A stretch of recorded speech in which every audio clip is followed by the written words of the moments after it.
അദ്ദേഹം 91-ൽ അദ്ദേഹം മുഖ്യമന്ത്രി ആവേണ്ടിയിരുന്നു എന്നാണ് ഞാൻ സൂചിപ്പിച്ചു വന്നത്. 91-ൽ തെരഞ്ഞെടുപ്പിൽ പക്ഷേ അപ്രതീക്ഷിതമായി ചില കാര്യങ്ങൾ സംഭവിച്ചു. അന്ന് LDF സർക്കാരിന് ഭരണ തുടർച്ച ലഭിക്കുമെന്ന പ്രതീക്ഷയിലാണ് അന്ന് ഒരു വർഷം മുമ്പ് തെരഞ്ഞെടുപ്പിലേക്ക് LDF പോയത്. അന്നത്തെ പൊതു തെരഞ്ഞെടുപ്പിനൊപ്പം നിയമസഭാ തെരഞ്ഞെടുപ്പും നടത്താനായിരുന്നു തീരുമാനം. അന്ന് നേരത്തെ ഞാൻ സൂചിപ്പിച്ചതുപോലെ പാർട്ടിക്കുള്ളിൽ അങ്ങനെ ഒരു ഉൾപാർട്ടി ചർച്ചകളും ധാരണയും ഉണ്ടായിരുന്നതായി സ്വാഭാവികമായിട്ട് CPM പോലുള്ള പാർട്ടിയിൽ ഇത്തരം വാർത്തകൾ നമുക്ക് റിപ്പോർട്ട് ചെയ്തു വരുന്നതാണ്. പാർട്ടി ഒരിക്കലും അതിന് സ്ഥിരീകരണം നൽകിയിട്ടില്ല. പക്ഷേ പിന്നീട് നടന്ന ചില സംഭവങ്ങൾ തെളിയിക്കുന്നത് അത് ശരിയായിരുന്നു എന്ന് തന്നെയാണ്. കാരണം പാർലമെന്ററി രംഗത്ത് ഉണ്ടായിരുന്ന ശ്രീ EK നായനാർ മുഖ്യമന്ത്രിയായിരുന്ന അദ്ദേഹം പിന്നീട് 91-ലെ പാർട്ടി സംസ്ഥാന സമ്മേളനത്തിൽ അവിടെ കോഴിക്കോട് സംസ്ഥാന സമ്മേളനത്തിൽ അന്ന് സംസ്ഥാന സെക്രട്ടറി ആയിരുന്ന VS അച്യുതാനന്ദൻ വീണ്ടും സെക്രട്ടറിയായി മത്സരിക്കുമ്പോൾ അദ്ദേഹത്തെ പരാജയപ്പെടുത്തി EK നായനാർ പാർട്ടി സെക്രട്ടറി ആവുകയും അന്ന് ആദ്യം 91-ലെ തെരഞ്ഞെടുപ്പ് പരാജയത്തെ തുടർന്ന് പ്രതിപക്ഷ നേതാവായി ചുമതലയേറ്റ ശ്രീ EK നായനാർ പ്രതിപക്ഷ നേതൃസ്ഥാനം VS-ന് കൈമാറുകയും ചെയ്തു എന്നുള്ളതാണ്. അപ്പോൾ പാർട്ടിയിൽ അങ്ങനെ ഒരു ധാരണ നേരത്തെ ഉണ്ടായിരുന്നതായി നമുക്ക് സംശയിക്കണം. അപ്പം അന്ന് സ്വാഭാവികമായിട്ടും അന്ന് രാജീവ് ഗാന്ധി അന്ന് തമിഴ്നാട്ടിലെ ശ്രീപെരുമ്പത്തൂരിൽ നടന്ന ഒരു സ്ഫോടനത്തിൽ കൊല്ലപ്പെടുന്ന ഒരു സാഹചര്യമുണ്ടായി. അതിനെ തുടർന്നാണ് കേരളത്തിലും ഈ പ്രതീക്ഷിച്ച വിജയം LDF-ന് കിട്ടാതെ പോയത് എന്ന ഒരു വിലയിരുത്തലാണ് ഉണ്ടായിരുന്നത്. അന്നത്തെ ഒരു വോട്ടിംഗ് പാറ്റേൺ പരിശോധിച്ചാൽ ഒരുപക്ഷെ അത് ശരിയാണ് എന്ന് മനസ്സിലാവും. കാരണം അന്നത്തെ തെരഞ്ഞെടുപ്പ് പ്രക്രിയ നടന്നുകൊണ്ടിരുന്നപ്പോഴായിരുന്നു ഈ സ്ഫോടനം സംഭവിച്ചത്. അതിൽ ഒന്നാം ഘട്ടം തെരഞ്ഞെടുപ്പ് ലോക്സഭാ തെരഞ്ഞെടുപ്പ് നടന്നു കഴിഞ്ഞിരുന്നു.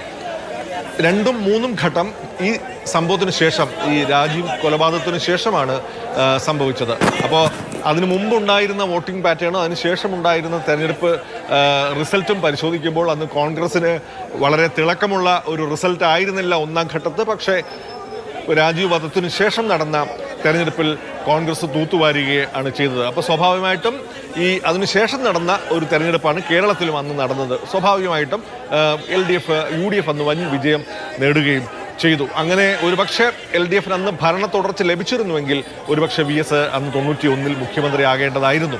96-ൽ അടുത്ത തെരഞ്ഞെടുപ്പിൽ അദ്ദേഹം വീണ്ടും മത്സരിച്ചു. അന്ന് CPM അദ്ദേഹത്തിനെ തന്നെയായിരുന്നു മുഖ്യമന്ത്രി സ്ഥാനാർത്ഥിയായി തീരുമാനിച്ചത്. ശ്രീ EK നായനാർ അന്ന് മത്സരിച്ചിട്ടില്ല. അദ്ദേഹം പാർട്ടി സംസ്ഥാന സെക്രട്ടറിയാണ്. 96-ൽ പക്ഷേ അപ്രതീക്ഷിതമായി മാരാരിക്കുളം മണ്ഡലത്തിൽ അദ്ദേഹത്തിന് പരാജയം അനുഭവിക്കേണ്ടി വന്നു.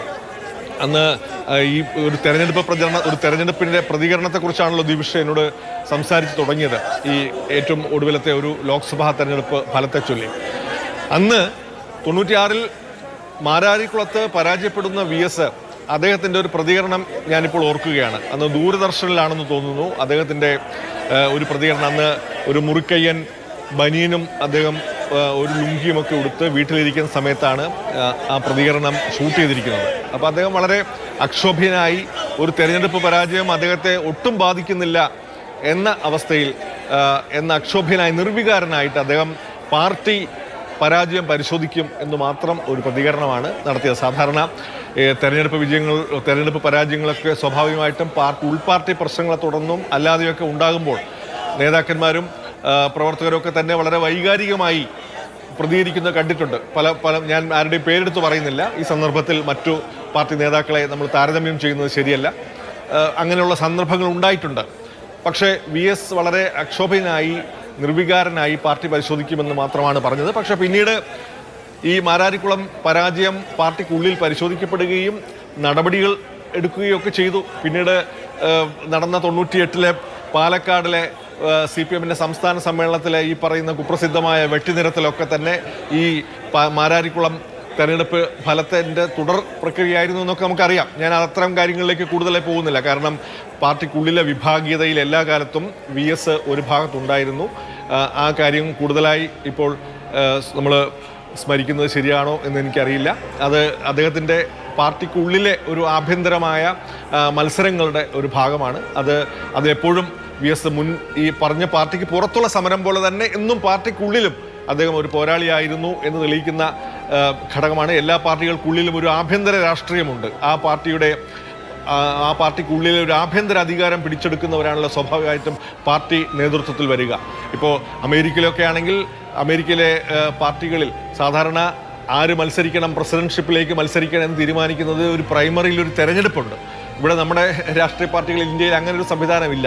പക്ഷേ ഉള്ളിൽ എപ്പോഴും ഒരു മത്സരം എല്ലാ പാർട്ടികളിലും ഉണ്ടാവും. ആ പാർട്ടികളുടെ നേതൃത്വം പിടിച്ചെടുക്കുന്നവരാണ് സ്വാഭാവികമായിട്ടും പിന്നീട് ആ പാർട്ടിയുടെ ഭാഗതയെ നിർണ്ണയിക്കുന്നവരും പിന്നീട് പ്രധാനപ്പെട്ട അധികാര രംഗത്തേക്കൊക്കെ കടന്നു വരുന്നവരും. അങ്ങനെയുള്ള മത്സരം എല്ലാ കാലത്തും എല്ലാ പാർട്ടിയിലും ഉണ്ടായിരുന്നു. CPM-ൽ അത് വളരെ പ്രകടമായി, എനിക്ക് തോന്നുന്നു 90-കളിൽ അത് വളരെ പ്രകടമായി വന്നിരുന്നു. അതിലൊരു ഭാഗത്ത് എന്നും VS ഉണ്ടായിരുന്നു. 96-ലെ തെരഞ്ഞെടുപ്പിൽ അദ്ദേഹം പരാജയപ്പെട്ടു. അദ്ദേഹത്തിന് മുഖ്യമന്ത്രി സ്ഥാനത്തേക്ക് വരാൻ കഴിഞ്ഞില്ല. പിന്നീട് നമുക്കറിയാവുന്നതുപോലെ 2006-ലും അദ്ദേഹം മുഖ്യമന്ത്രിയായി വന്നുവെങ്കിലും അദ്ദേഹത്തിന് ആദ്യം സീറ്റ് നിഷേധിക്കപ്പെട്ടു. അത് പാർട്ടിയിലെ അന്നത്തെ ഔദ്യോഗിക നേതൃത്വം അദ്ദേഹത്തിന് സീറ്റ് നിഷേധിച്ചതല്ല. അങ്ങനെയാണ് പിന്നീട് പല പ്രചാരണ വേലയും വന്നത്. പക്ഷേ അദ്ദേഹത്തിനെതിരായി അന്ന് പാർട്ടിയിലെ സംസ്ഥാന സെക്രട്ടേറിയറ്റും പോളിറ്റ് ബ്യൂറോ അംഗങ്ങളുടെയും സംയുക്ത യോഗത്തിൽ അദ്ദേഹത്തിനെതിരായുള്ള വിമർശനങ്ങൾക്ക് അടുത്തപ്പോൾ അദ്ദേഹം തന്നെ സ്വയം ഞാൻ മത്സരിക്കുന്നില്ല എന്നൊരു നിലപാട് സ്വീകരിക്കാനുണ്ടായത്. ആദ്യമേ പറഞ്ഞ കാര്യം ഒരു പ്രാവശ്യം കൂടി ഓർമ്മപ്പെടുത്തുന്നു.